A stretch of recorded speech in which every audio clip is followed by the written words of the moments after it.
If you want to make money online, you're going to want to listen to this. Starting an online business is complicated.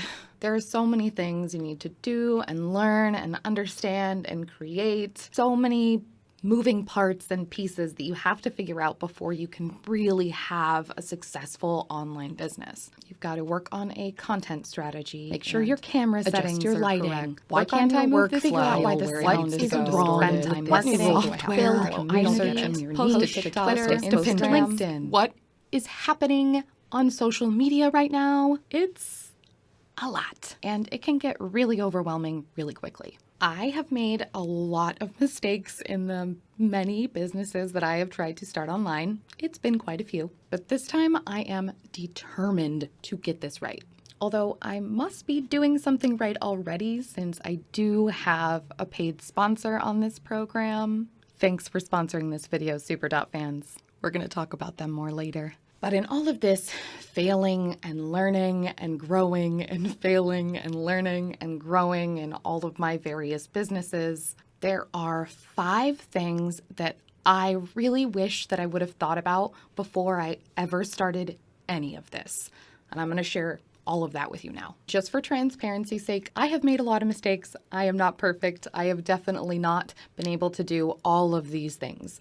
Not yet, but I'm working on it. I'm also going to break this entire thing down into a series. You'll get detailed information about each one of these steps. But now we're just going to give you a general overview of the 5 main things that I think are going to help you protect your online business. Step number 1 is make a plan. Now, this doesn't have to be perfect, but you do want to have a main goal or reason that you're starting your online business. What is it that you're making, creating, helping people with? Think about how you are helping your customers. With that knowledge in mind, we're going to then ask what platforms are going to be best for you. And that's going to depend on what kind of content you want to make. Are you going to be making blogs? Are you going to be making YouTube videos? Are you going to be making reels or short form content? What is it that you're going to be doing, and what platforms are best for you, and what platforms are the people that you want to serve on? Next part of this make a plan is to write down 10, 20, 30 videos that you think your audience is going to want to watch. You don't have to be too specific about the titles, but just a general idea of what your video is going to be. This is really going to help when you have run out of ideas and need to get some content out like yesterday. Another part of your business plan is obviously to think about your finances. When you're starting an online business, you might not know where to start, and that's okay. Especially if you haven't made any money yet, that is fine. This is the best place to figure it out and learn about it. Even if you have made money online, it's not too late, but you definitely need to start this, like now. Disclaimer, blah-de-blah-de. So this is not financial advice. I am not a financial advisor. This is just from my own experience. I suggest that you start keeping track of your finances. If you're not already, you need to be. Make sure that you're separating your business from your personal. This is best to do with 2 different bank accounts. You have your personal bank account and your business bank account. You can start that online business under a DBA or a doing business as. It might be different, called different things in different states, but that basically means that you can take checks in a name that might not be your own. So if that's the name of your business, or like myself, I use a stage name, I can receive checks under Grace Banyan because I have a DBA for Grace Banyan. I don't actually have an LLC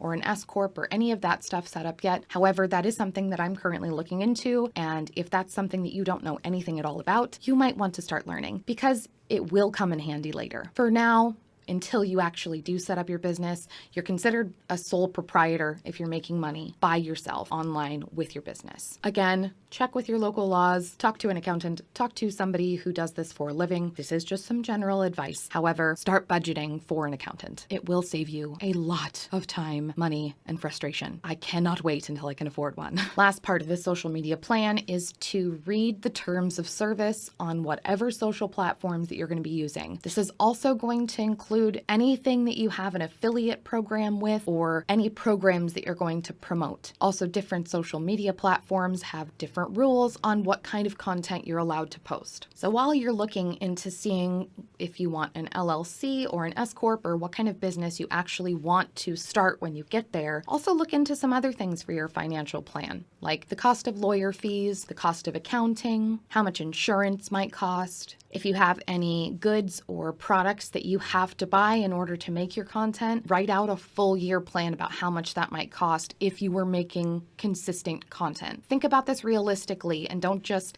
say, well, the money will come, because it might not.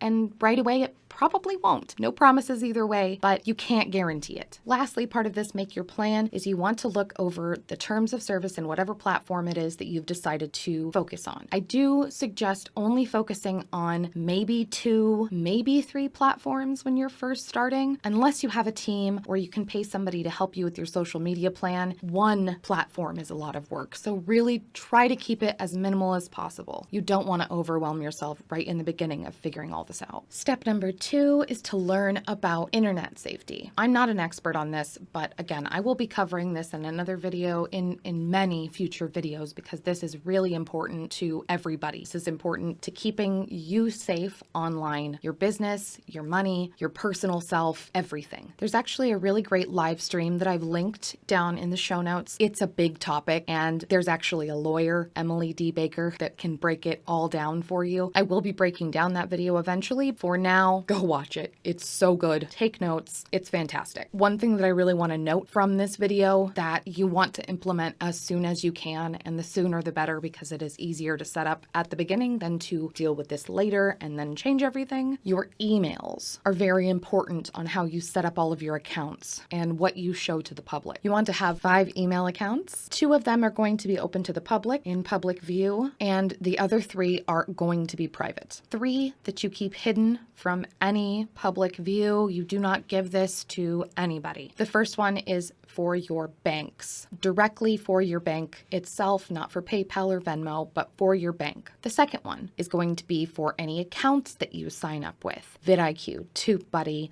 any services, any software, things like that. The third one is going to be for your YouTube account. Now, those 3 emails, bank, web services, YouTube channel, do not get seen by anyone. That is not posted on your page. That is not posted at the bottom of an email. That is not shared in a private message. Those are private emails. And then you have 2 public-facing emails. One that you use for personal things, which you would give family members, friends, things like that. The second one would be how people contact you. This is important. You need people to be able to get a hold of you. It's important for your online business. You want to have a public-facing email, but you don't want it tied to any of your other accounts. It's the best way to keep yourself safe. Next on the list, step number 3, email list. It is a big risk to keep all of your communication based on a social platform and not have any other way to contact your community. A lot of different things can happen on social platforms, whether that might be an account getting hacked, or maybe a violation of terms of service. There are a lot of different ways that you might not have access to your social media account in the future because it's not actually guaranteed to you. This is something that you will probably find in your terms of service. It's something that you may instinctively feel really bad about. However, social media platforms put a lot of money and energy into their platforms, and they give you the service for free. In return, they collect a little bit of your personal data, and they also ask you to follow their terms of service. Email list services have terms of service as well, so you want to make sure that you're following their terms of service so that you can keep access to all of your contacts. Most of these services do still allow you to export your contact list, even if for some reason your account does get shut down due to terms of service. They all have different rules. Before you start your email list, think about things like how often can you make a new piece of content for your mailing list? How often are they going to be sent out? What is the purpose of the email list? How is it going to serve you, your business, and your community? There's a lot of different services that you can use. MailChimp is very popular. However, I don't personally recommend them because they do not have the best security. What I use is MailerLite. There is an application process with using MailerLite, and at first I was actually denied, but it was really easy to get a hold of their support, find out why my account wasn't approved, and make the adjustments as needed. Mainly what it was is that my website didn't have enough information for them to understand what I would be sending my customers. customers. I have left a referral link in the description. You do get a $20 credit when you sign up. Step number 4 is a website. You're definitely going to want somewhere that isn't a social media platform to show off what you can do, what kind of services you provide, what kind of value you have in general, and a good way for people to contact you. There are clearly a lot of different ways that you can use a website, but just to get started, you at least want to secure a URL that matches with your brand and your naming. When you're thinking about naming your website and your brand and all of that, which is a whole complete other topic. However, just a real quick note, there are things like username checkers online where you can check to see if different social media accounts already have your name on their platform. After you've done that, clearly you want to make sure that you buy that domain. That's the actual URL. Usually it's only a few dollars to do this. It's not a huge expense, but I definitely recommend doing it as soon as you can, even if you can't do anything else with it. After you've bought your URL, you can add hosting. Now, for all of this, I recommend and use DreamHost. I've used them for a few years now. They have given me zero problems, and they do come with a free SSL security certificate. When you're looking at your URL bar, there is a little lock on it. And if that padlock is open, it means that your website is unsecure. If it is closed, it means that your website is secure. Another way to tell this is if it says HTTPS, it means secure. If it just says HTTP, it is unsecure. This is going to give your customers a lot of trust when they come to your website because they'll see that you have taken the proper steps to secure your website and any information that they input into it. And with the shared hosting plan with DreamHost, you also get free WordPress. WordPress is very easy to install on your site. There are a billion different ways to use it. I will be going into more detail on how to set up a simple website with WordPress, but you can also use services like Squarespace and Wix. Those are much easier drag and drop, very simple to use programs. WordPress is a little difficult to use. However, it's free. So if you're on a budget and you need to at least have a basic site, that's what I would suggest. And last but not least, the 5th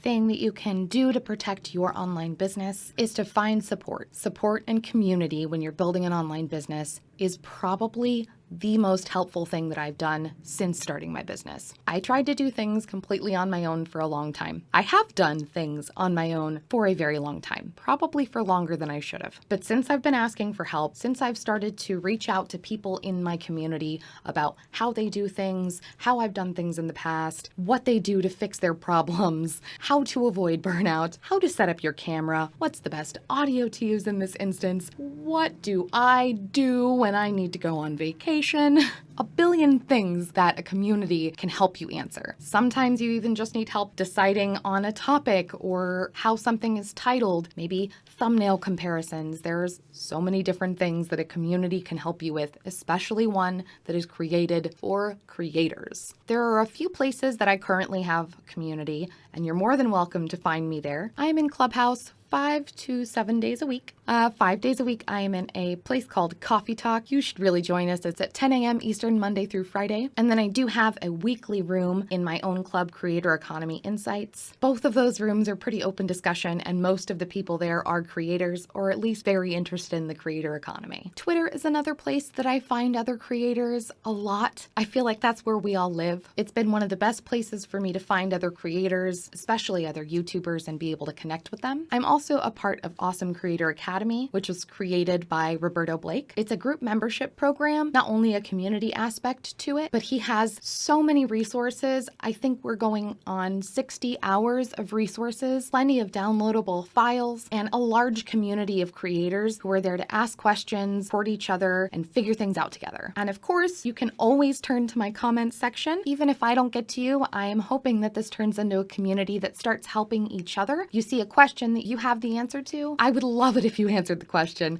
I want us all to support each other. Sharing our varied knowledge as creators in one place seems like the best melting pot of knowledge in the world. And on top of all of those, I'm actually going to be starting my own creator community soon. It is in the works. I will let you know when it's ready. But if you have any suggestions on things that you'd like to be a part of that community, I believe we're going to be using Discord. Please let me know. And those are the 5 ways that you can protect yourself as an online business. I haven't haven't gotten to all of this myself. I've been struggling in a lot of these areas lately. So this is the beginning of a series where I get to sit down and talk to professionals about how to deal with all of this. And I'm going to share the entire process with you. I'm going to show you all of the things that I've been doing wrong, all of the ways that I need to change and make it better, and hopefully how it has helped me grow my business. You're going to see a lot of transparency and behind the scenes stuff about what I do to create and grow my business, because let's be super honest here. It hasn't been doing fantastic, but I'm not giving up. I refuse to give up.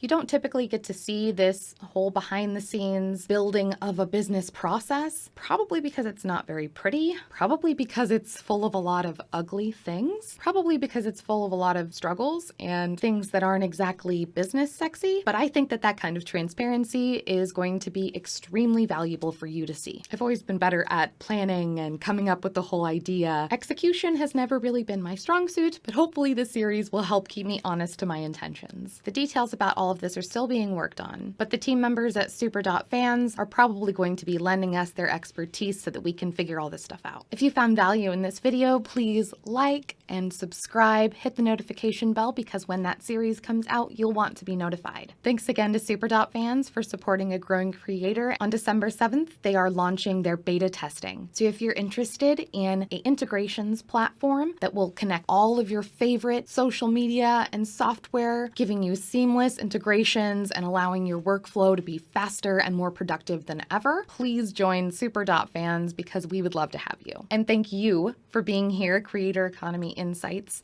My name is Grace Banyan. I'll see you next time.